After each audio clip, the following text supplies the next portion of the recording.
कि चंद्रगुप्त मौर्य के टाइम की संपत्ति भी वक्फ में दे दोगे, अकबर की संपत्ति भी वक्फ में दे दोगे, औरंगजेब के समय की संपत्ति भी वक्फ में दे दोगे, फिर 10,40,000 किलोमीटर का पाकिस्तान क्यों?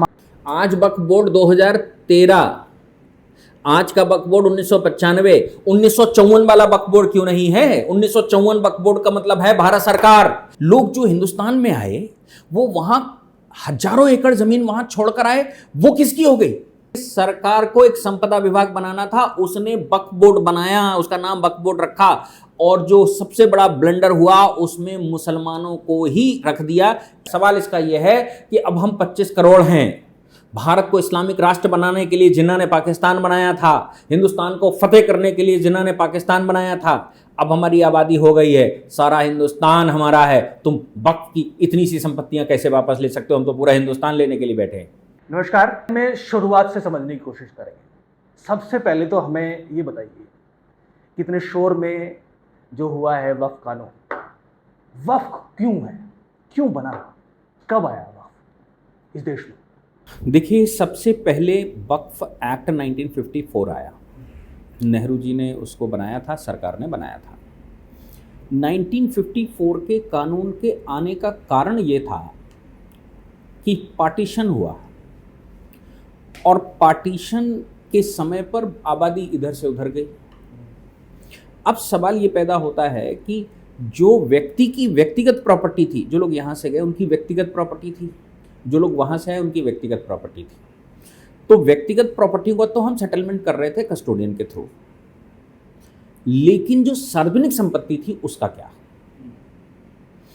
इमामबाड़े थे, ईदगाह थे, कहीं ताजिया रखे जाते होंगे वो स्थान होगा, कहीं नमाज पढ़ी जाती होगी वो स्थान होगा, कहीं कब्रें गड़ाई जाती होंगी वो स्थान होगा। तमाम तरह के धार्मिक स्ट्रक्चर भारत में रहे होंगे, और उधर पाकिस्तान में भी ऐसे स्ट्रक्चर होंगे, ट्रस्टें होंगी, मंदिर होंगे, गुरुद्वारे होंगे, गौशालाएं होंगी, तालाब होंगे, वन विहार होंगे, जो कि सार्वजनिक धार्मिक स्ट्रक्चर रहे होंगे।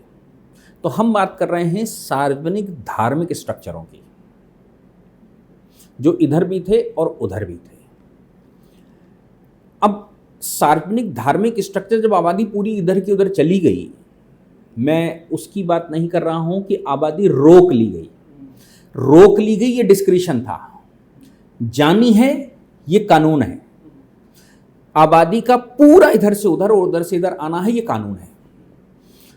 अगर 1950 का समझौता नहीं हुआ होता, नेहरू लियाकत अली, तो सारी संपत्ति यहां पर जो बची है वो उसको कौन मैनेज करता, और उधर जो संपत्ति छूट गई उसको कौन मैनेज करेगा? क्योंकि ये तो लाखों एकड़ जमीन है ना, कोई ऐसा तो है नहीं कि वो जमीन छोटी सी थी उसका कुछ कर लेगी सरकार। लाखों एकड़ जमीन है, इस जमीन को मैनेज कौन करेगा? इसके लिए इन जमीनों को स्ट्रक्चरल मैनेज करने के लिए एक बोर्ड की आवश्यकता थी, एक इंस्टीट्यूशन की आवश्यकता थी, या संपत्ति विभाग की आवश्यकता थी, कुछ भी एक इंस्टीट्यूशन चाहिए था जो उसको मैनेज करता। या फिर कलेक्टर को पूरी पावर दे दी गई हो कि भाई जितनी ज़मीनें खाली पड़ी हैं कलेक्टर उसको सरकारी घोषित कर दे, राज्य की संपत्ति घोषित कर दे। तो उधर पाकिस्तान ने अपने पास एक कानून पास किया जिसको कहा इवेक्यू ट्रस्ट प्रॉपर्टी एक्ट। मैं फिर से कहता हूं, बड़े ध्यान से सुनिए, इवेक्यू ट्रस्ट प्रॉपर्टी एक्ट, यानी कि जो लोग वहाँ से यहाँ आए उनकी जो ज़मीन छूटी वो ज़मीन पाकिस्तान सरकार की हो गई। पाकिस्तान सरकार कैसे मैनेज करे, तो उसने इवेक्यू ट्रस्ट प्रॉपर्टी एक्ट बना दिया, और उस एक्ट के तहत एक बोर्ड बना दिया। उस बोर्ड का नाम आज भी जीवित है वो, उस बोर्ड का नाम है इवेक्यू ट्रस्ट प्रॉपर्टी बोर्ड। ठीक है, अब भारत में आ जाइए। भारत में ये संपत्तियां छूटी तो इसके लिए भी एक बोर्ड बनाना था, और अच्छा होता अगर हम इवेक्यू ट्रस्ट प्रॉपर्टी बोर्ड बनाते जैसा पाकिस्तान ने बनाया। उस बोर्ड का काम होता कि जो लोग यहाँ से चले गए वो संपत्तियां, जो यहाँ सार्वजनिक संपत्तियां थी, वो सारी संपत्तियों को मैनेज करना है, राष्ट्र के लिए इस्तेमाल करना है, मैनेज करना है। जो यहाँ से गए उनके लिए हमने कस्टोडियन ऑफ इवेक्यू प्रॉपर्टी बिठाया, एक अथॉरिटी बंबई में उसका हेडक्वार्टर बनाया था, अभी दिल्ली में भी है और कई जगह पर उसके रीजनल हेडक्वार्टर हैं। तो कस्टोडियन ऑफ इवेक्यू प्रॉपर्टी को हमने केवल वो प्रॉपर्टियां दी जो व्यक्तिगत लोगों की प्रॉपर्टियां थी, और उधर भी वही देनी थी, लेकिन उन्होंने सारी संपत्तियां दे दी। हमने केवल इवेक्यू का कस्टोडियन वो वाली प्रॉपर्टियां जो यहां व्यक्तिगत हैं उनको उसको दे दिया। लेकिन अभी सार्वजनिक संपत्तियां दोनों तरफ हैं, गुरुद्वारे भी उधर हैं, मंदिर भी उधर हैं। उनके लिए एक और समझौता हुआ 1955 में। इस समझौते को मिर्जा पंत समझौता कहते हैं या पंत मिर्जा समझौता कहते हैं। पंत मिर्जा समझौता अगर उठाकर देखेंगे तो एक 8-10 संपत्तियां यहां पर और 8-10 संपत्तियां वहां पर, ये सरकारों ने तय किया कि ये माइनॉरिटी के लिए वहां और यहां संरक्षित रखी जाएंगी। बड़े ध्यान से फिर से सुनिए, मिर्जा पंत समझौते में वहां पर गुरुद्वारे, जैसे ये करतारपुर जो गुरुद्वारा है और दूसरे गुरुद्वारे हैं, वो हिंगलाज देवी का मंदिर है और कुछ मंदिर हैं, ये भारत सरकार ने कहा कि हिंदुओं की मान्यता वहां पर है, चूंकि हिंदू वहां माइनॉरिटी है, इसलिए माइनॉरिटी की प्रॉपर्टियों के संरक्षण करने के लिए हम तुम समझौता कर रहे हैं, और ये प्रॉपर्टियां संरक्षित माइनॉरिटी के लिए करिए, ये हमारा आपसे आग्रह है, ये हमारा आपका समझौता है। ये हमने वहां की प्रॉपर्टियों के लिए कहा। वैसे ही यहां पर कुछ प्रॉपर्टियां, जैसे निजामुद्दीन है, जैसे अजमेर है, ऐसी कुछ संपत्तियों के संरक्षण के लिए बाकायदा समझौते में लिखा गया कि यहां जो माइनॉरिटी रहेगी उसकी ये रिलीजियस महत्व की संपत्तियां हैं, इन संपत्तियों को भारत सरकार संरक्षित रखेगी। क्यों ऐसा समझौता करना पड़ा 1955 में? इसलिए समझौता करना पड़ा क्योंकि जब पार्टीशन हो गया तो कंट्री सॉवरेन है। सॉवरेन का मतलब है सारी संपत्तियां उसकी हैं, चाहे वो पब्लिक पर्पस की हो, चाहे प्राइवेट प्रॉपर्टियां हो, चाहे ट्रस्ट हो, जो भी है वो भारत सरकार है, और उधर जो भी है वो पाकिस्तान सरकार है। अब भारत सरकार और पाकिस्तान सरकार है तो भारत सरकार ये सब तोड़ देगी, पाकिस्तान सरकार सब तोड़ देगी। तो हमने समझौता करके ये तय किया कि ये संपत्तियां हमारे रिलीजियस महत्व की हैं, इन संपत्तियों का संरक्षण आपको करना होगा, ये हमारा तुम्हारा एग्रीमेंट है। उतनी संपत्तियों को संरक्षित माइनॉरिटी के लिए रखने की जिम्मेदारी भारत सरकार की है, लेकिन बाकी जो सार्वजनिक संपत्तियां हैं वो सब दोनों सरकारों की संपत्तियां हैं। अब एक सवाल पैदा होता है, और वो ये पैदा होता है कि फिर इवेक्यू ट्रस्ट के लिए ये बोर्ड क्यों बिठा दिया? सरकार थी तो सरकार कर सकती थी। वो इसलिए बिठाया क्योंकि यहां से जो लोग गए उनको वहां कितनी संपत्ति दी जाए, इसका इवेल्युएशन कस्टोडियन ऑफ इवेक्यू प्रॉपर्टी करके बताएगा, और वहां से जो लोग आए उनको यहां कितनी संपत्ति दी जाए, इसका कैलकुलेशन इवेक्यू ट्रस्ट प्रॉपर्टी बोर्ड बताएगा। लेकिन जो आपने जो बताया उससे तो ऐसा लग रहा है कि पार्टीशन हुआ, उसके रिजल्ट में वक्फ बोर्ड आया। नहीं, उसके रिजल्ट में वक्फ बोर्ड नहीं आया, उसके रिजल्ट अगर वो नहीं होता तो क्या वक्फ बोर्ड नहीं होता? उससे पहले भी तो कोई मैकेनिज्म होगा भाई। उससे पहले 1954 से पहले वक्फ बोर्ड कहां है? भारत में, यूनाइटेड इंडिया में, या मैं कहूं गवर्नमेंट ऑफ इंडिया में कोई वक्फ बोर्ड नहीं है। अंग्रेजी शासन में, मुगल शासन के दौरान कोई वक्फ बोर्ड जैसा बोर्ड भारत में नहीं। लेकिन वक्फ जो है वो इस्लामिक ट्रेडिशन का हिस्सा है, यानी इससे पहले वक्फ होता होगा तो मुस्लिम जो है वो दान देते हैं अपने मुस्लिम समाज की बेहतरी के लिए। उस वक्त क्या मैकेनिज्म था? वक्फ होना और वक्फ बोर्ड होना ये दो अलग अलग बातें हैं। वक्फ का मतलब आप प्रॉपर्टी की बात कर रहे हो, वक्फ बोर्ड एक संस्था की बात कर रहे हैं। अब प्रॉपर्टी, अंग्रेजों के समय पर वक्फ को कोई मैकेनिज्म नहीं थी, तब अंग्रेजों ने सबसे पहले 1913 में एक कानून पास किया। उस कानून को कहा जाता था वक्फ वैलिडेशन एक्ट 1913। वक्फ वैलिडेशन एक्ट मतलब हम वक्फ को स्वीकार करते हैं, ये वैलिड लीगल एंटिटी है। क्योंकि है क्या, अंग्रेजी विधि में प्रॉपर्टी जब ट्रांसफर होगी, किसी के नाम चढ़ेगी तो वो लीगल एंटिटी होना चाहिए। किसके नाम चढ़ेगी? तो जब वक्फ लीगल एंटिटी नहीं है तो उसके नाम कैसे चढ़ जाएगी? तो वो प्रॉपर्टी तो खाना बदोश की रहेगी, सरकार की संपत्ति रहेगी। इसलिए उस समय उन्होंने वक्फ को वैलिडिटी देते हुए उसको लीगल पर्सनालिटी घोषित किया। मंदिर लीगल पर्सनैलिटी होता है, क्यों? क्योंकि उसमें भगवान बैठे होते हैं। भगवान जहां पर बैठे हैं वो उनकी कस्टोडी में होता है। एक कस्टोडियन हम बैठाते हैं, सेवक बैठाते हैं। मंदिर का पुजारी है तो पुजारी भगवान के नाम से, जैसे राम मंदिर का केस आया तो हमने वो रामलला के नाम से किया, यानी कि भगवान बैठे हैं, भगवान को लीगल पर्सनालिटी मानते हैं क्योंकि भगवान वहाँ विराजमान है। लेकिन जो इस्लामिक स्ट्रक्चर है उसमें अल्लाह विराजमान नहीं है। इसलिए 1913 में एक कानून लाना पड़ा, वक्फ वैलिडेशन एक्ट, यानी कि सरकार ने वक्फ को लीगल एंटिटी माना और कहा कि ये संपत्ति अलग से हो सकती है। कोई व्यक्ति अपनी संपत्ति को अगर वक्फ कैद करता है तो वक्फ भी लीगल एंटिटी होगा, उसके नाम संपत्ति ट्रांसफर हो सकती है। तो पार्टीशन होने के बाद नेहरू ने सिर्फ इतना किया कि भाई इस पर एक बोर्ड बना दिया, लेकिन ये इक्वलेंस कितना जायज़ है कि पाकिस्तान में भी बना है जी, इंडिया में बना है, लेकिन यहाँ तो एक बड़ी आबादी, मुस्लिम आबादी थी जिसने यहाँ देश में रहना चुना, भारत को चुना, और वो उस आबादी के लिए सरकार का नियंत्रण कितना, क्योंकि उसकी एक प्रॉपर्टी है, उसको इस्तेमाल करने के लिए आबादी है तो फिर उसमें सरकार का नियंत्रण कितना ज़्यादा हो। इसको ऐसे मत समझिए।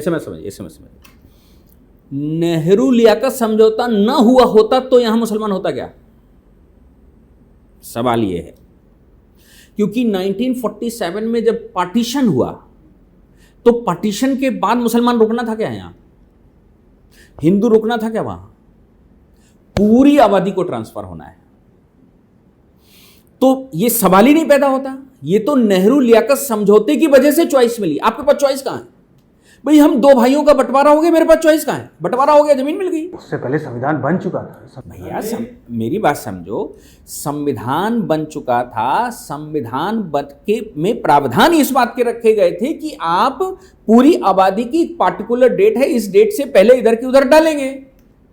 वो तो केवल एक्सटेंशन ऑफ टाइम था। ऐसी डिबेट तो कभी सुनने को नहीं मिली। नहीं, आप पढ़कर देखिए, आप उसको पटिशन पढ़कर देखिए ना। तो भारत को दो हिस्सों, dominion of India, dominion of Pakistan बना, ये तो सच है। डोमिनियन ऑफ पाकिस्तान बना किस लिए? ये जो 10,40,000 किलोमीटर आपने जमीन दी, जिसमें दो देश बने आज की तारीख के, ये जमीन किस मद में दी थी आपने? किस बात के लिए दी थी? किस कंसिडरेशन के लिए दी थी? इस्लामिक राष्ट्र बनाने के लिए। तो भैया इस्लामिक राष्ट्र बनाने के लिए तो बिना आबादी के लिए इस्लामिक राष्ट्र कैसे बनेगा? नहीं, तो उसमें एक कंडीशन थी क्या कि हर एक मुस्लिम को तय करना है जाना? नहीं, किसी को तय नहीं करना। उनके लीडरान ने तय किया, जब भारत से अंग्रेजों को जाना है तो दो देशों में, मुसलमान एक देश में शिफ्ट होंगे, हिंदू एक देश में शिफ्ट होंगे और वो चले जाएंगे। अगर इस कॉन्सेप्ट को नहीं मानेंगे तो इजराइल को आप मान ही नहीं सकते, क्योंकि अंग्रेज वहां से गया तो वो इजराइल बना कर गया ना। इजराइल में यहूदी बसा कर गया, सब जो स्कैटर्ड था चारों ओर का, आज उनका देश है। पाकिस्तान बनाया कि भाई मुसलमान पाकिस्तान में रहेगा। तो पार्टीशन हुआ ही इस बात के लिए कि हिंदुस्तान के अंदर जो मुस्लिम आबादी है वो हिंदू के साथ नहीं रह सकती। चले आपने अभी कल का बयान सुना है उनके आर्मी चीफ का? उसने कहा हम हिंदुओं के साथ नहीं रह सकते, इसलिए पाकिस्तान बना था। कल उसने दोहराया, उसने कहा पाकिस्तान बना इसलिए क्योंकि हम हिंदू के साथ नहीं रह सकते थे, तो उसकी जड़ों में जाना चाहिए। फिर उसने ये भी कहा कि देखिए दो ही राष्ट्र कलमा के आधार पर बने हैं, मदीना, और एक मदीना बना है जो पैगंबर ने बनाया था, और एक पाकिस्तान बनाया जो कायदे आज़म ने बनाया था। तो पाकिस्तान जो बना वो बना ही मुसलमानों को वहां रखने के लिए था। इसलिए इंडिपेंडेंस ऑफ इंडिया 1947 में कोई दोहराए नहीं है कि हिंदू आबादी यहां आएगी और मुस्लिम आबादी वहां जाएगी, कोई डिस्प्यूट नहीं है। और आबादी जा रही थी, कौन अपने मन से जाता है? आबादी तो जा ही रही थी, वहां की यहाँ की वहां। लोग जो हिंदुस्तान में आए वो वहां हजारों एकड़ जमीन वहां छोड़कर आए, वो किसकी हो गई? वो मंदिर वहां छूट गए, वो किसके हो गए? तो सरकार की है पाकिस्तान। अरे भैया, तो लीगली तो यही बात है ना कि यहां भी वो भारत की जमीन है ना, वो मुसलमानों की जमीन है तो ये हिंदुओं की जमीन है, वो पाकिस्तान की है तो हिंदुस्तान की है। आपने नेहरू लियाकत समझौता 50 में किया और कहा कि आबादी जितनी बची है वहां की वहीं रह जाए। चलिए 1954 में जो नेहरू वक्फ बोर्ड बनाया उन्होंने, लेकिन इसमें तो अब तक कुछ इस तरह का गड़बड़ नहीं हुआ कि जिसको कहा जाए कि जिस तरह के सवाल आज उठाए जा रहे हैं कि भाई वक्फ जिसको चाहे प्रॉपर्टी को वक्फ बाई यूज़र के हिसाब से उसको अपनी प्रॉपर्टी घोषित कर सकता है, या फिर बिना किसी कागज़ को दिखाए अपनी प्रॉपर्टी घोषित कर सकता है, और सरकारों को दखल नहीं है, अदालत का दखल नहीं है। क्या वो नेहरू के इस वक्फ बोर्ड एक्ट में कतई नहीं था। कब आया? पहले तो उस वक्फ बोर्ड जो बना उसको समझना पड़ेगा ना। सवाल यह है कि जो संपत्तियां यहां पर हैं और उस पर स्ट्रक्चर खड़े हैं, वो संपत्तियों का डिस्पोजल कैसे होगा? उन संपत्तियों को डिस्पोज करना है, पाकिस्तान में भी करना है, हिंदुस्तान में भी करना है, क्योंकि अब ये लीगली भारत सरकार की संपत्तियां हैं, लीगली वो पाकिस्तान सरकार की संपत्तियां हैं। लीगली भारत की संपत्तियों के लिए एक बोर्ड बनाना था। आप उसको इवेक्यू बोर्ड भी कह सकते थे, आप उसको रिमेनिंग प्रॉपर्टियां भी कह सकते थे, आप उसको एक्सट्रैक्टेड प्रॉपर्टियां भी कह सकते थे, कुछ भी नाम दे लेते और उसका एक बोर्ड बनाते कि भाई ये एक बोर्ड है जो इन सार्वजनिक संपत्तियों का हिसाब रखेगी, क्योंकि आप एवे नहीं छोड़ सकते कोई संपत्ति को। एवे छोड़ दोगे तो लोग घुस जाएंगे उसमें, फिर आबादी हटाना मुश्किल हो जाएगा। इसलिए उसके मैनेजमेंट सरकार को करना था। सरकार ने एक बोर्ड बनाया कि हम इस बोर्ड के माध्यम से करेंगे। हर एक डिपार्टमेंट का एक संपत्ति विभाग होता है। मिलिट्री का संपत्ति विभाग है, सरकार का संपत्ति विभाग है। ये जो सरकार की सरकारी गाड़ियों पे जिसमें मंत्री घूमते हैं उसको राज्य संपदा लिखा होता है। राज्य संपदा विभाग है, उसका एक मिनिस्टर होता है। बहुत ज़्यादा प्रदेशों में जाएंगे तो वो मुख्यमंत्री उसका कस्टोडियन होता है, लेकिन वो राज्य है। राज्य की संपत्ति मैनेज करने के लिए एक संपत्ति विभाग है। तो नेहरू जी संपत्ति विभाग, जो पाकिस्तान चले गए सार्वजनिक संपत्तियां थी, वो संपत्ति विभाग को उन्होंने वक्फ बोर्ड बनाया, उसका केवल नाम वक्फ रखा। यानी वक्फ को उसमें आप कह रहे हैं कि वक्फी बोर्ड होना चाहिए था, उसको वक्फ जोड़ के उसको विवादित कर दिया। और नेहरू जी की ये महानता कह लीजिए कि उनको लगा कि जो लोग वहां चले गए वो 10,40,000 किलोमीटर वहां भी नई मिल गई, फ्रेश, इन्हीं प्रॉपर्टियों के एवज में। जो वहां प्रॉपर्टी मिली किसके एवज में मिली?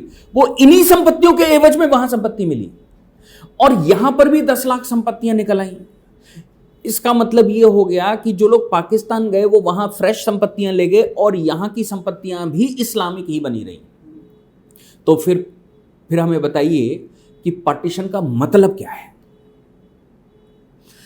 10,40,000 किस एवज में दी, किस मद में दी? भाई कोई आप कंसिडरेशन तो मुझसे करेंगे ना। आप मुझसे कुछ ले रहे हो तो कुछ देंगे ना। भाई मेरा पार्टीशन दो भाइयों का अगर हो रहा है तो कुछ हम लेंगे, कुछ वो लेंगे। किस मद में? 10,40,000 का हिसाब बताओ किस मद में गई? हाँ, लेकिन मानवीय इतिहास में क्या इस तरह के गणित से काम चलेगा? भैया यही गणित है। पार्टीशन हुआ, आपको अपना घर मिला, मेरे को मेरा घर मिला। मेरे छोटे भाई ने मेरे से कहा कि भैया एक कमरा मुझे दे दो बाहर, मैं कुछ दिन यहां रहना चाहता हूं। हमने कहा तुम मेरे भाई हो, सगे भाई हो, रह लो कमरे में, क्या है यार, अपना ही है। इस पार्टीशन का क्या परिणाम है, का क्या मतलब है? छोटे भाई की आबादी हो गई, उसके बच्चे हो गए उसी में। अब छोटे भाई के बच्चे मेरे बच्चों से कह रहे हैं कि ये तो मेरे बाप का था, मैंने चुना था यहां रहना। मैंने क्यों चुना था यहां रहना? क्योंकि तुम्हारे बाप ने अनुमति दी थी।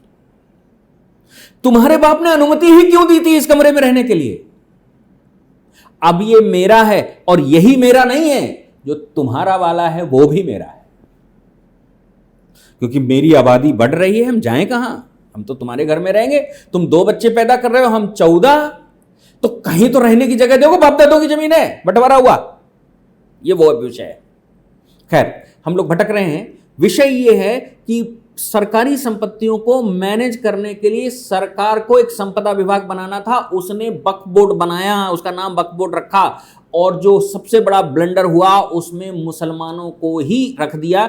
इसलिए रख दिया क्योंकि माइनॉरिटी यहां पर रोकने के लिए सरकार ने कदम उठाए थे और माइनॉरिटी को यहां रोका गया था। तो कहीं माइनॉरिटी को कोई असुविधा ना हो जाए, मेरे रिश्तेदार हैं, अतिथि है, अतिथि घर में आया है, उसको कोई समस्या ना हो, इसलिए सारे दरवाजे खोले थे।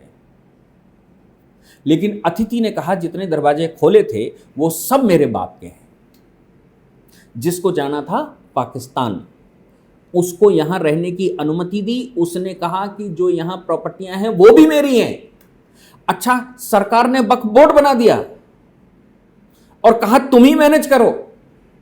अब वो उनकी पर्सनल क्लेम हो गया। आज जो संपत्ति है वो सब संपत्तियां इवैक्वी जो यहां से गए उनकी छोड़ी संपत्ति तो नहीं है, यहाँ के लोग जो यहाँ पे रहे उनकी संपत्ति भी तो उसमें शामिल है। भैया मेरी बात सुनो, यहां जो रहे उनको क्या यहां संपत्ति का अधिकार था?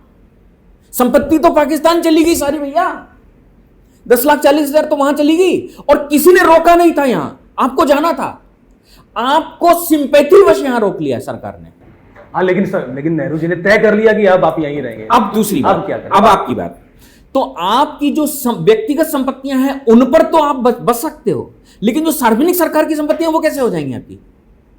भाई व्यक्तिगत संपत्ति जिस घर में रह रहे थे आपका है, हमने मान लिया क्योंकि हमने आपको रोका है तो आप उस कमरे में रह सकते हो, लेकिन आप कह रहे हो कि बाहर वाला भी मेरा है जो खाली पड़ा है, क्योंकि हमारे जिन्ना रहते थे इसमें, जिन्ना साहब यहां रहते थे और वो कायदे आजम थे और वो वहां चले गए, तो क्या वो संपत्ति तो है उनका जिन्ना हाउस? कमाल की बात करते हैं। नहीं, मैं यहां पर एक चीज स्पष्ट जानना चाहता हूं। आज वक्फ बोर्ड के नियंत्रण में, चाहे वो स्टेट बोर्ड हो और चाहे वो काउंसिल हो, सेंट्रल काउंसिल हो, क्या इनके नियंत्रण में सिर्फ वही संपत्तियां हैं क्या जो कि सार्वजनिक संपत्ति 1947 के बंटवारे के बाद बनी? अब समझिए, भारत कब बना? मैं मुस्लिम पक्ष की तरफ से बोल रहा हूं, वो क्या दुहाई दे रहे हैं? 1947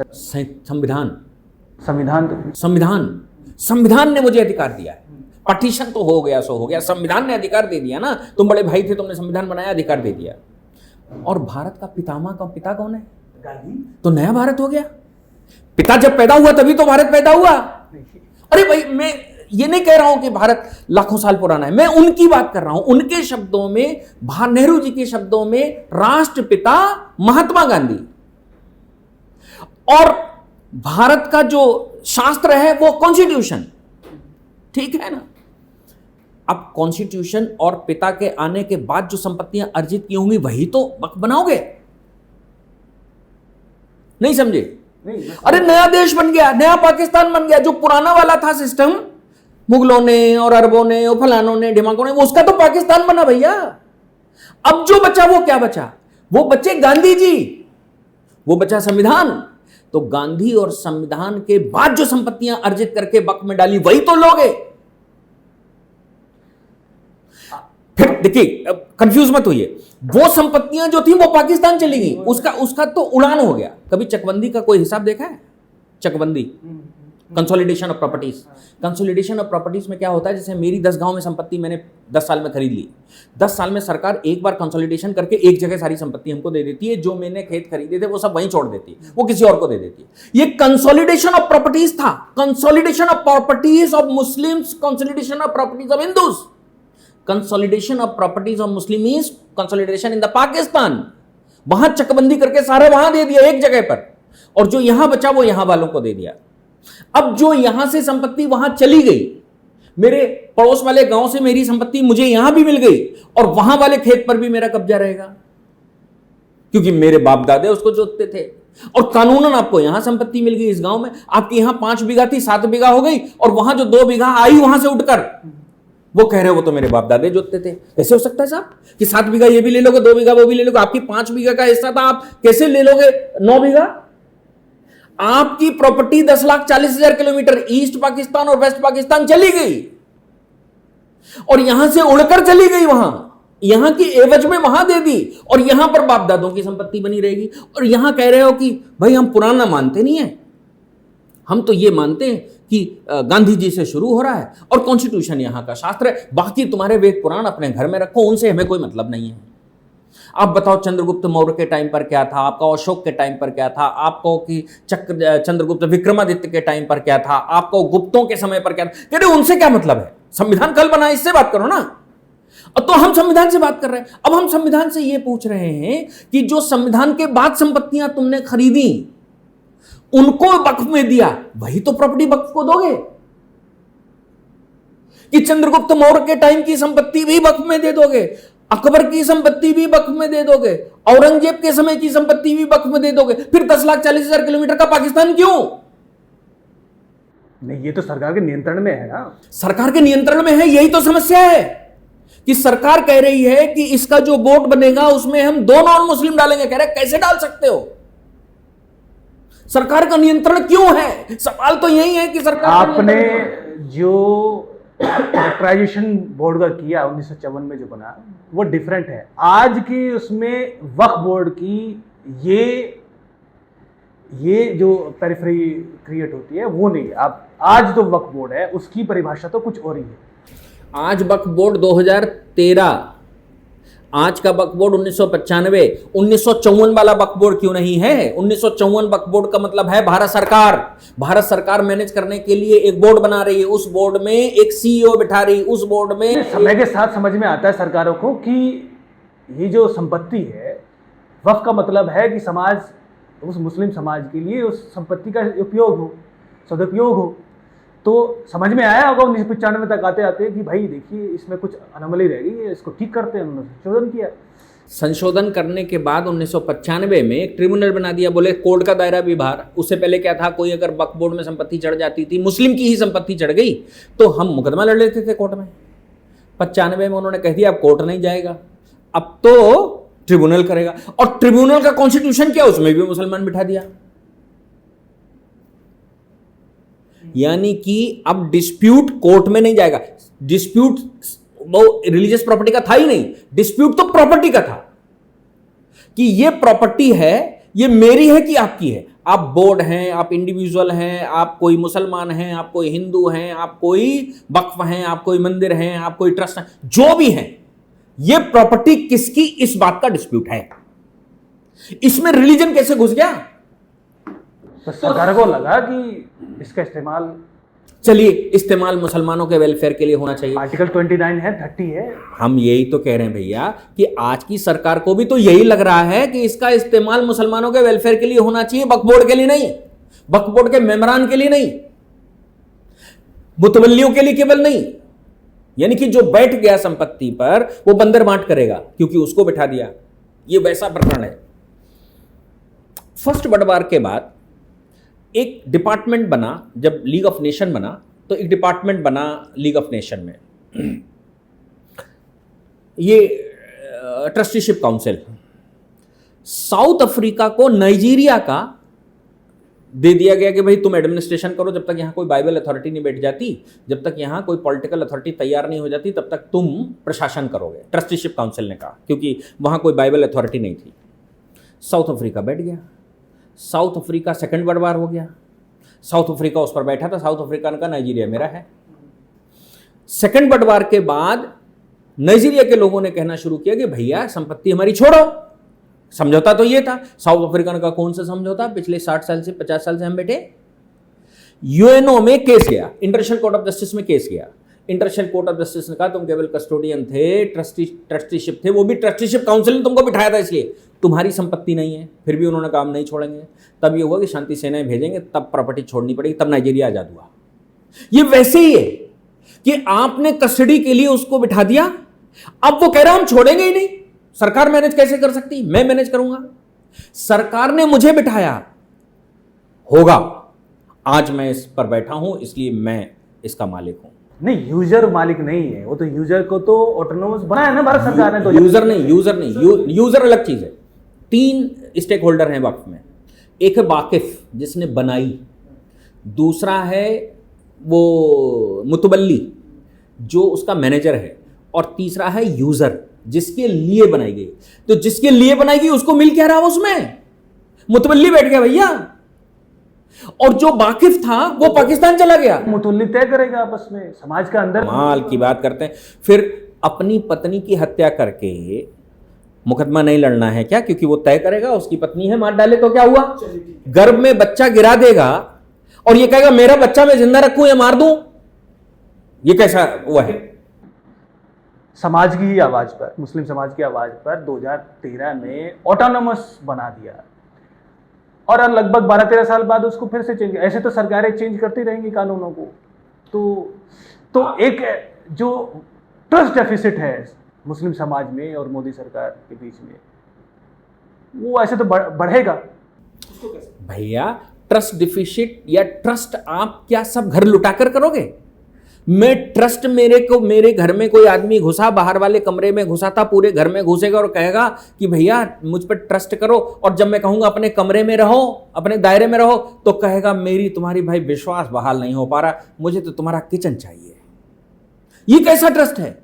अरे इंसाफ होता है। सरकारें इसलिए बैठती हैं कि वो सही कर सकें, सरकारें इसलिए बैठती नहीं कि गलत करें।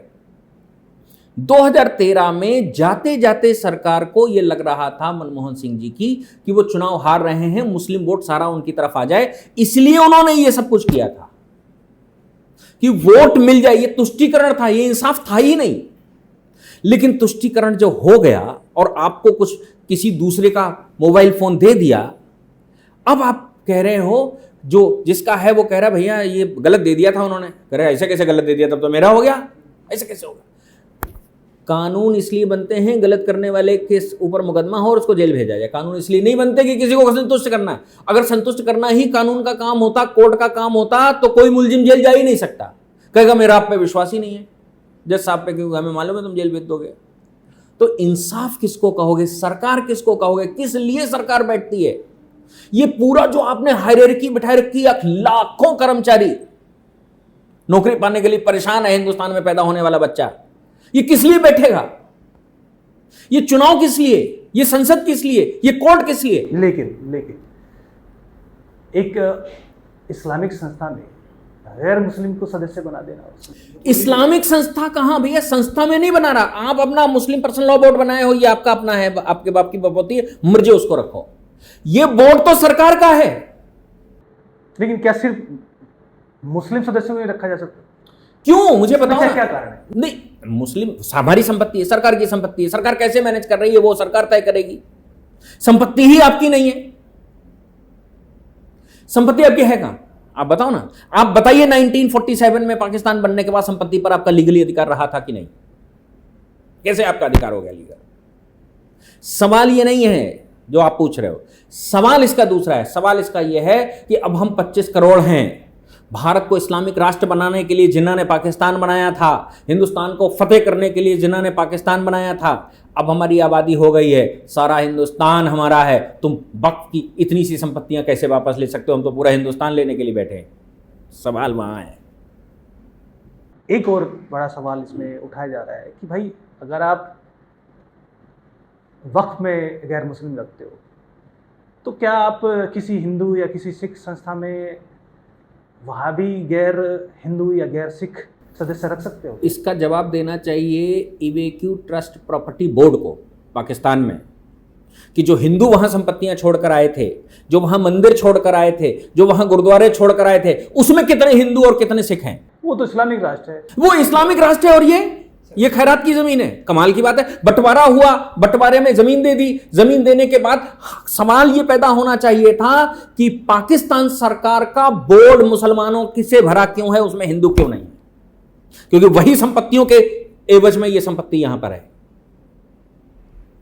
तो बोर्ड बनना था वहां, बन गया यहां। अगर उन्होंने नहीं बनाया था तो इन्होंने क्यों बनाया? और बोर्ड सरकार की संपत्ति, सरकार कैसे मैनेज करेगी यार? सरकार कह रही कि हम एक उर्दू विद्यालय बनाएंगे, बना दिया। आपको मालूम है तुषार मेहता साहब ने सुप्रीम कोर्ट से क्या कहा? उन्होंने कहा साहब आप 3 जजेस की बेंच बैठी, इसमें मुसलमान क्यों नहीं है? इसी प्रश्न पर जो आप पूछ रहे हो, उन्होंने कहा why not there is a Muslim in this board, in this bench, because they will demand that there must be an Muslim जजेस, because this is my matter and you have to decide, it has to be decided by the Muslims only. How a Hindu can decide it? अभी सुनवाई में कह दिया, क्या कहना पड़ा chief justice को मालूम है? उन्होंने कहा सुनिए मिस्टर, हम यहां बैठने के बाद सेकुलर हो जाते हैं, हमारे रिलीजन हमारे घर रह जाते हैं, और हम यहां पार्टियों के मैटर के आधार पर बोलते हैं, हम फाइलों के आधार पर बोलते हैं, हम यहां हिंदू या मुसलमान बोलते ही नहीं है। चलिए हमने तो ये बोर्ड, जो बोर्ड जिसमें कहा जा रहा है इसमें हिंदू क्यों डाल दिए, फिर तो कल सवाल ये आएगा कि भाई केंद्र में सरकार जो बैठी है मुसलमानों के लिए ये कानून कैसे संसद पास कर सकती है? उसके लिए अलग मुस्लिम बोर्ड चाहिए, उसके लिए अलग मुस्लिम सिस्टम चाहिए, अलग मुस्लिम अदालतें चाहिए, अलग मुस्लिम डॉक्टर चाहिए, अलग मुस्लिम इंजीनियर चाहिए, अलग मुस्लिम सड़कें चाहिए, सब स्वीकार करेंगे। चलिए, सरकार का बोर्ड है, सरकारी संपत्ति है, ये बताइए कि वो लोग भी सरकारी थे, गैर मुस्लिम भी आपने सदस्य बना दिया, फिर उसके बावजूद भी जो तमाम उस पे एक आदमी बैठा दिया वो है डिस्ट्रिक्ट कलेक्टर। ये इसमें क्यों करना पड़ा कि आप अपने ही तंत्र पे विश्वास? नहीं नहीं नहीं नहीं, ये विषय ही दूसरा है, दोनों मिक्स कर रहे हैं। भाई सरकारी संपत्ति वक्फ बोर्ड ने कहा हमारी है। अब बताइए सरकार का कौन सा आदमी ये जांच करेगा कि ये संपत्ति मेरी है या आपकी है? रिकॉर्ड किसके पास है? कस्टोडियन कौन है?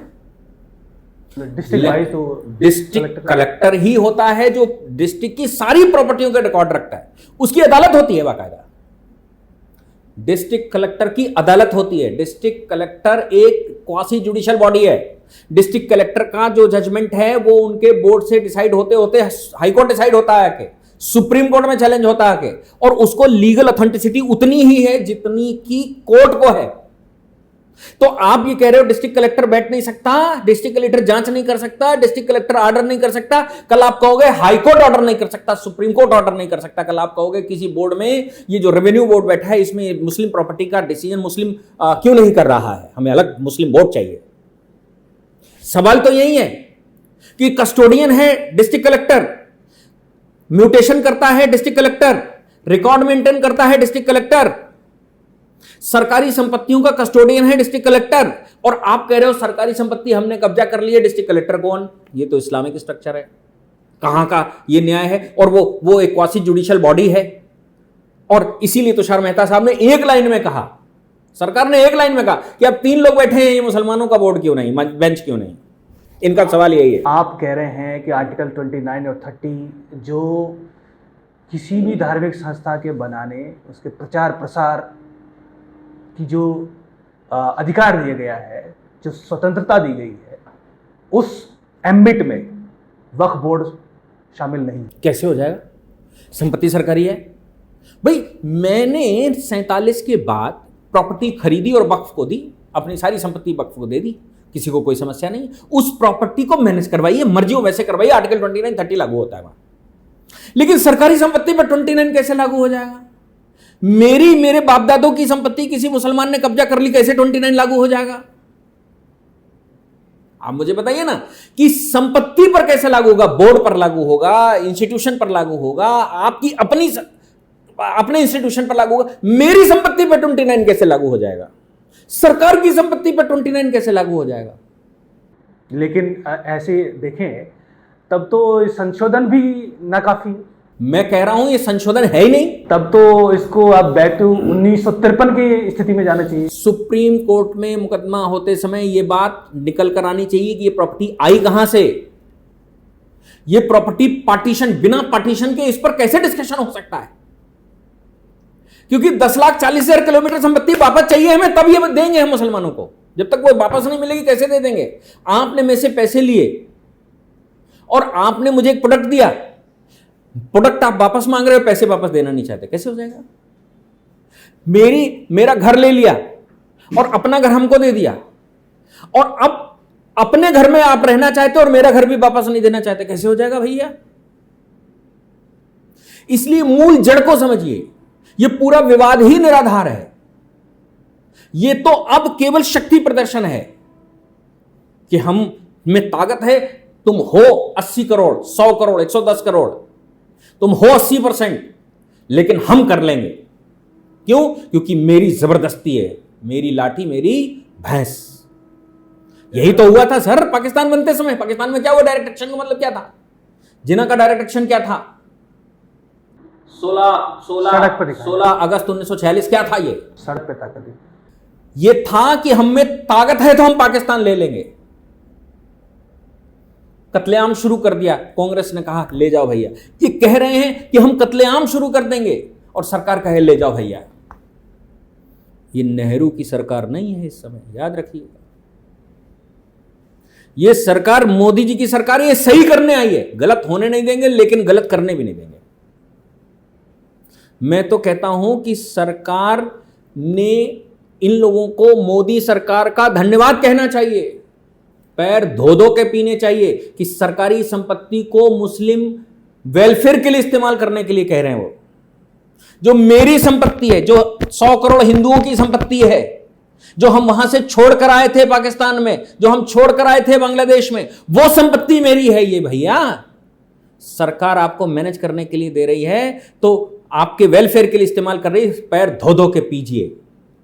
नहीं तो आपके वेलफेयर का फंड कहां से आना चाहिए था? वहां जहां पाकिस्तान में आपको संपत्ति मिल गई, वहां से आना चाहिए था। बहरहाल ये विषय आपने तो एक अलग ही धारा पे आप पर लेके चले गए, यानी इसको अभी समझना बाकी है। तो हम इसको अगले पार्ट में समझने की कोशिश करेंगे और ये भी जानेंगे कि सुप्रीम कोर्ट में ये विषय आया है तो क्या क्या लीगल आर्ग्यूमेंट हो सकते हैं, और उस सुप्रीम कोर्ट की उस बहस में क्या 1954 का इवैक्यूएट बोर्ड वाला जो पॉइंट आपने कहा है, क्या ये भी बहस में शामिल होगा? तो किस तरह का स्थिति, किस तरह की बहस 5 मई को होगी, उस पर बात करेंगे हम अगले पार्ट में। सर आपका बहुत बहुत धन्यवाद।